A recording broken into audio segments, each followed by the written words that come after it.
Good morning, students. Today we will start example number 1 of exercise 7.3. कल हमने article किए थे 7.3 एक्सरसाइज के, आज एग्जाम्पल कर रहे हैं. ठीक है, तो देखिए example number first. Lines are draw from the origin with direction cosine are proportional to this and this. ठीक है, हमारे पास ओरिजिन से लाइन ड्रॉ की गई है जिनके हमारे पास डायरेक्शन कोसाइन दे रखे हैं. Find the direction cosine of the axis of the right circular cone through them and prove that semi vertical angle of the cone is this. ठीक है, तो मान लीजिए ये आपके पास ओरिजिन है. ठीक है, ये कह रहा है कि ओरिजिन से उसने लाइन ड्रॉ की है जिनकी डायरेक्शन कोसाइन आपके पास ये है.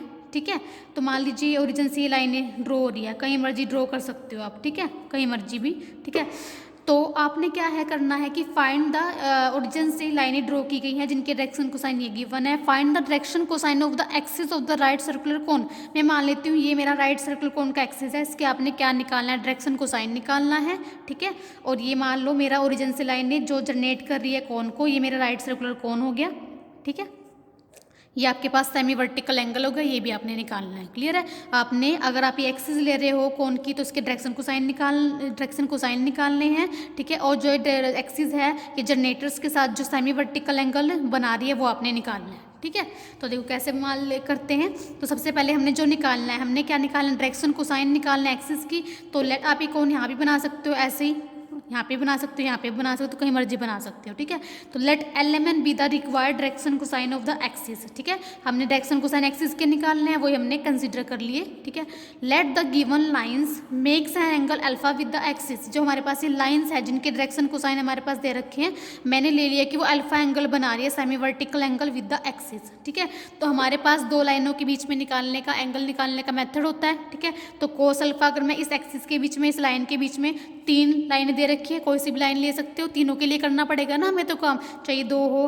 ठीक है, चाहे यहाँ से कौन बन रहा हो, चाहे आप इन दोनों से बना रहे हो. ठीक है, तो हम तीनों के लिए काम करके चलेंगे कि हमारे पास मान लो फर्स्ट वाली लाइन ये है जिसके डायरेक्शन कोसाइन ये गिवन है और एक्सिस के डायरेक्शन कोसाइन LMN है. तो दो लाइनों के बीच में अगर एक्सिस डायरेक्शन कोसाइन हमें पता हो तो हम एंगल निकाल सकते हैं. जैसा हमने फार्मूला कल यहाँ पे लगाया था, ये वाला फार्मूला, तो यहीं पे लगा रही हूँ. तो कोस अल्फा, एंगल क्या अल्फा है, तो हमारे पास क्या हो जाता है, L1 L2 दो लाइनों के डायरेक्शन कोसाइन है. मान लीजिए मेरे पास लाइन एक्सिस की लाइन ये वाली ले लो, इसके डायरेक्शन कोसाइन क्या LMN, तो L इंटू पहली वाली लाइन ये वाली ले लो, 1 2 2 के कोऑर्डिनेट, तो L into 1 plus M into 2 plus N into 2 upon में क्या आता है, अंडर रूट में L स्क्वायर. ठीक है, plus M square plus N square, L square plus M square plus N square, standard result होता है इक्वल टू 1, तो 1 ही हो जाएगा. और साथ में क्या आता है, 1 का स्क्वायर, 2 का स्क्वायर, 2 का स्क्वायर. ठीक है, ये हमारे पास फार्मूला होता है कि देखो. ठीक है, नीचे डायरेक्शन कोसाइन दोनों लाइन के स्क्वायर का सम, दूसरी लाइन का भी डायरेक्शन कोसाइन का स्क्वायर का सम. ठीक है, तो L square M square N तो हमारे पास पता है हमें. ठीक है, L square plus M square plus N square equal to 1 होता है. ठीक है, तो रूट के अंदर वो तो 1 ही हो जाएगा, यहाँ पे लिखने की जरूरत नहीं है, और दूसरे वाले का हम स्क्वायर करा देंगे. ऐसे दूसरी लाइन के साथ, ऐसे तीसरी लाइन के साथ. ठीक है, हम एंगल का फार्मूला लगा देंगे इक्वल टू कोस अल्फा. तो हमारे पास ये 3 कंडीशन आ गई इक्वल टू कोस अल्फा. तो मैं फर्स्ट 2 को कंपेयर कर रही हूँ तो ये कंडीशन आ जाएगी, लास्ट 2 को कंपेयर कर रही हूँ तो हमारे पास इक्वेशन नंबर 3 आ जाएगी. ठीक है, अब मैं इक्वेशन नंबर 2 और 3 को सिंप्लीफाई करके, क्योंकि LMN में इक्वेशन आई है, LMN नहीं तो हमने निकालने हैं, तो यहाँ से हमें क्रॉस मल्टीप्लिकेशन वाले मेथड से, आपको आती होगा लगाना, +1 +2 9 से पढ़ते आ रहे हो. ठीक है, तो मैं यहाँ से LMN की वैल्यू निकाल लूँगी. ठीक है, आता है ना निकालना, दो इक्वेशंस को आपके पास सोल्व करना आता है इस वाले मेथड से. L अपॉन दिस, L के नीचे L के कोफिशिएंट नहीं आएंगे, M के नीचे M के कोफिशिएंट नहीं आएंगे. ठीक है, क्रॉस मल्टीप्लाई करके. ठीक है, इनको इवेल्युएट करोगे तो आपके पास ये रिजल्ट बन जाएगा. ठीक है, L upon this, M upon this, N upon this. ठीक है, तो L की वैल्यू ये आ गई, M की वैल्यू ये आ गई, N की वैल्यू ये आ गई. ठीक है, तो आपके पास क्या आ गया, direction cosine LMN of the axis are proportional to -1 1 1 आ गई. ठीक है, ये क्या है, डायरेक्शन कोसाइन आ गई प्रोपोर्शनल टू एक्सिस, क्योंकि अपॉन में आए ना, रेशियो वाले आ रहे हैं. अगर मैं इनको किसी के इक्वल लिखूँ, देखो अगर मैं इनको किसी के बराबर लिखूँ तो हमारे पास L की वैल्यू कितनी आएगी, कंपेयर कराओ फर्स्ट को इससे, तो -k. ठीक है, -k यानी कि L इंटू K इंटू -1 आ रही है ना, कंपेयर करा रहे हैं. ऐसे M की वैल्यू क्या आएगी, ठीक है, k इंटू 1, मतलब जो हमारे पास डायरेक्शन कोसाइन है वो किसी कांस्टेंट के मल्टीप्लाई आ रहे हैं, तो इस केस में हम क्या बोलते हैं, प्रोपोर्शनलिटी वाले डायरेक्शन कोसाइन आए हैं, क्योंकि हमारे पास कांस्टेंट मल्टीप्लाई में आ रहा है, ठीक है। तो इनको हम बोलते हैं direction cosine element of the axis are proportional to this. Direct actual direction cosine नहीं है, प्रोपोर्शनलिटी वाले हैं। एक्चुअल में तो हमारे पास निकालने का मेथड होता है ना, प्रोपोर्शनल वाले डायरेक्शन कोसाइन से एक्चुअल मैं बताऊंगी कैसे निकालते हैं। तो हमारे पास ये क्योंकि स्केलर मल्टीपल के बराबर है ना, तो ये प्रोपोर्शनल वाले डायरेक्शन कोसाइन है, ठीक है।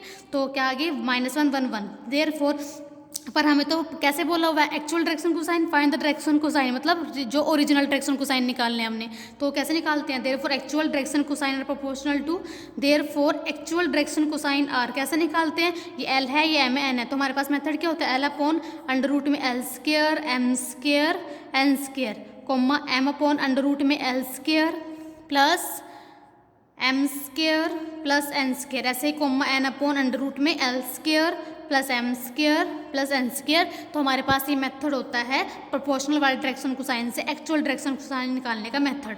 तो आ जाएगा हमारे पास -1 अपॉन अंडर रूट में -1 का स्क्वायर 1 1 1, तो 3 हो जाएगा, ठीक है। तो हमारे पास एक्सिस के डायरेक्शन कोसाइन आ चुके हैं। तो हमारे पास जो एल एम एन की वैल्यू आई है, तो एक्चुअल डायरेक्शन कोसाइन हमारे पास आ चुके हैं, तो प्रोपोर्शनल वाले थे, ये एक्चुअल आ गया, यानी कि एल एम एन की जो एक्चुअल वैल्यू आई है वो ये है, ठीक है। अब एल एम एन की वैल्यू उठा के हम कहाँ पुट कर देंगे, अपने पास किसी भी एक रिलेशन में पुट कर दो, यहाँ पे किसी भी एक रिलेशन में, तो कोस अल्फा की वैल्यू निकाल जाएगी, क्योंकि आपको alpha angle semi vertical angle भी निकालना है, ठीक है। तो किसी भी एक रिलेशन में यहाँ पुट कर दो, तो आपके पास कैलकुलेट करोगे तो अल्फा की वैल्यू आ जाएगी दिस, ठीक है। नेक्स्ट है हमारे पास एग्जाम्पल नंबर 2।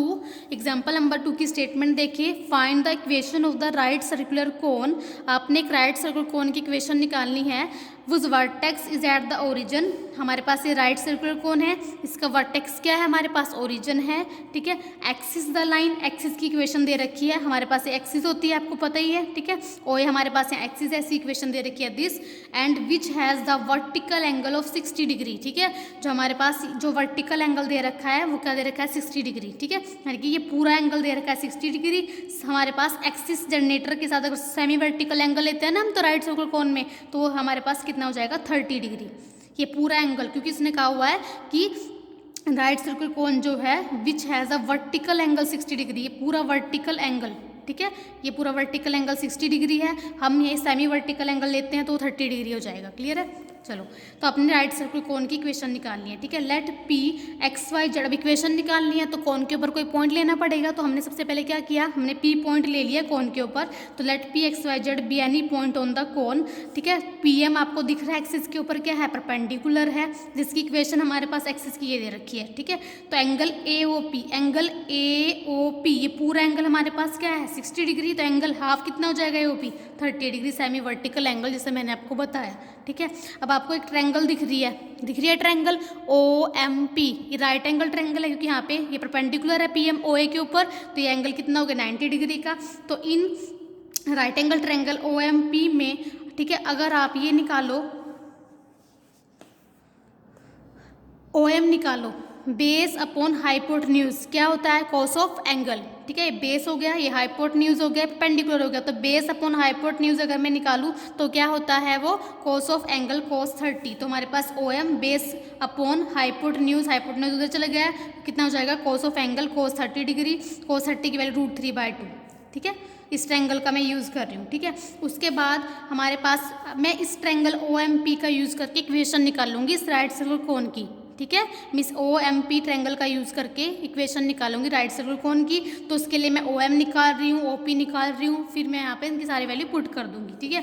अब हमारे पास एक रिलेशन आ गया, देखो ये, ठीक है। इस राइट एंगल ट्रायंगल में बेस अपॉन हाइपोटेन्यूज करके मेरे पास रिलेशन आ गया। अब मैं क्या काम करूँगी, ओ एम की वैल्यू निकालूंगी, यहाँ पुट कर दूंगी, ओ पी की वैल्यू निकालूंगी, यहाँ पुट कर दूंगी, सिंप्लीफाई कर दूंगी, हमारे पास आंसर आ जाएगा। ओ पी निकाल सकते हो 2 पॉइंट डिस्टेंस फार्मूले से, B point coordinate X Y Z है, ओ पॉइंट कोऑर्डिनेट 0 0 है, तो डिस्टेंस फार्मूले से निकाल लिया मैंने ओ पी, एक्स माइनस 0 का स्क्वायर प्लस वाई माइनस 0 का स्क्वायर जेड माइनस 0 का स्क्वायर, ठीक है। अब मैं निकाल रही हूँ ओ एम, आपने 6 चैप्टर में भी निकाला है इस तरीके से। ओ एम हमारे पास क्या है, प्रोजेक्शन है, ठीक है, किसकी, ओ पी की ऑन लाइन ओ ए, ठीक है। ओ एम हमारे पास क्या है, प्रोजेक्शन है, ठीक है, रिफ्लेक्शन है किसकी, ओ पी की, इस लाइन के ऊपर, ठीक है।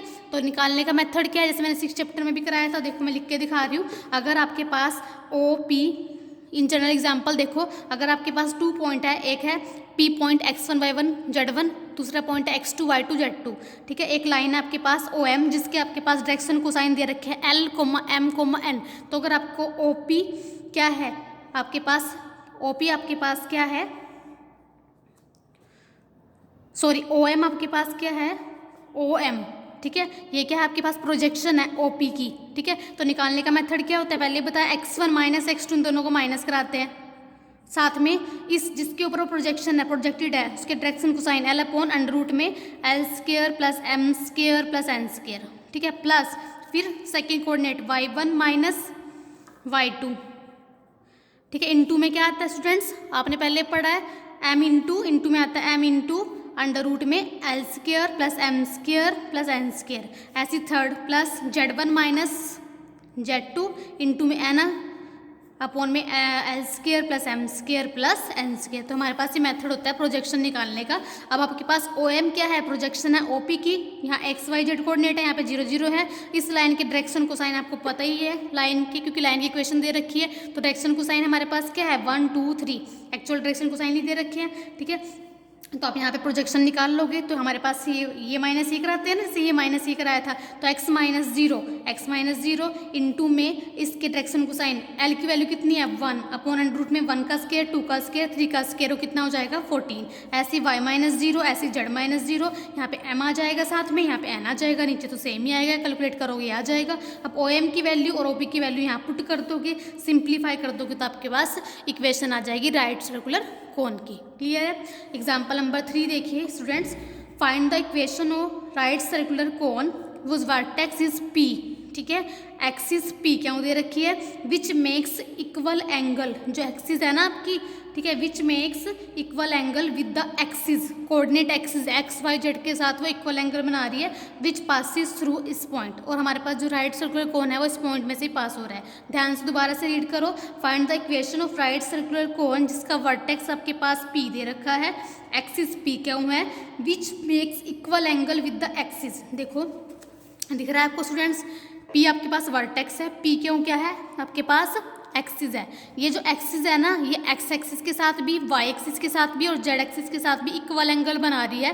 तो उस केस में, इक्वल एंगल वाले केस में, अगर आपके पास देखो इन जनरल ये होता है, मान लीजिए आपके पास ये एक्स एक्सिस है, ठीक है, ये वाई एक्सिस है, ये आपके पास जेड एक्सिस है। मान लो फॉर एग्जांपल कोई लाइन है, ये अगर मैं कह रही हूँ कि ये एक्स एक्सिस के साथ भी इक्वल एंगल बना रही है, वाई एक्सिस के साथ भी इक्वल एंगल बना रही है, और ये लाइन जेड एक्सिस के साथ भी इक्वल एंगल बना रही है अल्फा, तो उस केस में इस लाइन के डायरेक्शन कोसाइन आ जाते हैं L M N, वो हो जाते हैं cos alpha cos alpha cos alpha, ठीक है। हमारे पास डायरेक्शन कोसाइन निकालने का मेथड ये होता है ना कि इस वाले लाइन का जो एंगल होता है, ठीक है, वो एक्सिस के साथ, जो ये लाइन जो एक्सिस के साथ एंगल बना रही है उसके अकॉर्डिंग हम ऐसे निकालते हैं cos of angle cos of angle cos of angle, ठीक है। तो L M N हमारे पास इक्वल एंगल के केस में कोस अल्फा हो जाएगा। हमारे पास रिजल्ट होता है L² plus M² plus N² equal to 1। यहाँ L की वैल्यू पुट करोगे cos square alpha plus cos square alpha plus cos square alpha equal to 1, तो 3 time cos square alpha equal to 1। तो कोस अल्फा की वैल्यू कितनी आ जाएगी स्टूडेंट्स हमारे पास, कोस अल्फा की value plus minus 1 upon under root 3, तो यानी कि L M N तीनों आपके पास कितने आ गए 1 अपॉन अंडर रूट 3। तो ये कब कंडीशन है, अगर कोई लाइन एक्सिस के साथ इक्वल एंगल बना रही है, तो यहाँ पे भी हमारे पास यही कंडीशन है। तो इसलिए इस केस में हमने ये वाले डायरेक्शन को साइन लिया है, पॉजिटिव साइन लिया है 1 अपॉन रूट 3, ठीक है। तो let alpha be the semi vertical angle of the cone, since हमारे पास जो एक्सिस P क्यों है, जो हमारे पास एक्सिस स्टूडेंट्स P क्यों, वो क्या कर रही है, makes equal angle with the axis के साथ, तीनों कोऑर्डिनेट एक्सिस के साथ इक्वल एंगल बना रही है। Therefore direction cosine of the axis are 1 upon root 3, जैसे मैंने ये करके बताया आपको 1 upon root 3 1 upon root 3, L M N तीनों ये हो जाएगा, ठीक है, क्योंकि इक्वल एंगल बना रही है। उस केस में हमारे पास ये होता है, उस केस में L M क्या कोस अल्फा ये डायरेक्शन कोसाइन निकालने का मेथड होता है। ठीक है, कि लाइन का एक्सिस के साथ जो एंगल होता है उसको कोस के साथ लिखते हैं, डायरेक्शन कोसाइन निकालने का मेथड होता है। यहाँ पुट किया तो हमारे पास कोस अल्फा की वैल्यू ऊपर √3 आ गई थी, तो तीनों केसेस में सेम आएगा। ठीक है, तो आपके पास ये एक्सिस की डायरेक्शन कोसाइन होगी किस केस में, अगर वो एक्सिस के साथ इक्वल एंगल बना रही थी। ठीक है, अब आपने क्या निकालनी है, इक्वेशन निकालनी राइट सर्कुलर कोन की। आगे तो स्टूडेंट सारा सेम ही है। ठीक है, आप सी पॉइंट लोगे, वहाँ पे पी पॉइंट लिया था, यहाँ पे सी पॉइंट ले लो। ठीक है, एक्स वाई जेड क्योंकि इक्वेशन बनानी है। Let's C be any point on the cone C D perpendicular हो जाएगा। तो उसके बाद आप इस ट्रायंगल का यूज़ करोगे, इस ट्रायंगल से आप P D upon P C निकाल लोगे कॉस ऑफ एंगल। उसके बाद आप क्या निकालोगे, आपने पी डी की वैल्यू निकालनी है। पी डी क्या है, प्रोजेक्शन है पी सी की ऑन इज दिस लाइन। ठीक है, आगे सारा जैसे मैंने एग्जाम्पल नंबर दिस कराया था ऐसे आपने सेम करना है। जो भी वैल्यू आएगी यहाँ अपने फार्मूले में पुट कर देना। ठीक है, क्योंकि वहाँ पे तो cos ऑफ 30 डिग्री था, डायरेक्ट वैल्यू आ गई थी। यहाँ पे तो cos ऑफ अल्फा है ना एंगल, तो यहाँ पुट कर देना पी डी की वैल्यू पी सी की वैल्यू। ठीक है, पी सी अब 2 पॉइंट फार्मूले से निकाल लोगे। ठीक है, पी डी प्रोजेक्शन वाले फार्मूले से निकाल लोगे, यहाँ पुट कर दोगे तो आपके पास ये आ जाएगा। ठीक है, cos अल्फा की वैल्यू आपके पास ये आ जाएगी। ठीक है, यहाँ से सबसे पहले तो ये रिजल्ट आएगा ना, यहाँ जब वैल्यू पुट करोगे पी डी की भी पी सी की भी अपने आप करना, ये आएगा। अब आपके पास हमारे पास क्या गिवन है कि जो आपके पास कौन है वो इस पॉइंट में से पास कर रहा है। ठीक है, तो इसका मतलब एक्स वाई जेड के प्लेस पे आप ये पॉइंट पुट करा दोगे, सिंप्लीफाई करोगे तो cos अल्फा की वैल्यू आपके पास ये आ जाएगी। cos अल्फा की वैल्यू उठा के अपनी इक्वेशन यहाँ पुट कर दो तो आपके पास कंप्लीट इक्वेशन ड्राइव हो जाएगी। क्लियर है, बस यहाँ पे ये थोड़ा सा अलग था, बाकी सारा तो इसके जैसे ही है, अपने आप करोगे। ठीक है, तो हमारी 7.3 एक्सरसाइज कंप्लीट हो चुकी है। नेक्स्ट स्टार्ट करेंगे हम नेक्स्ट लेक्चर में। Thank you class.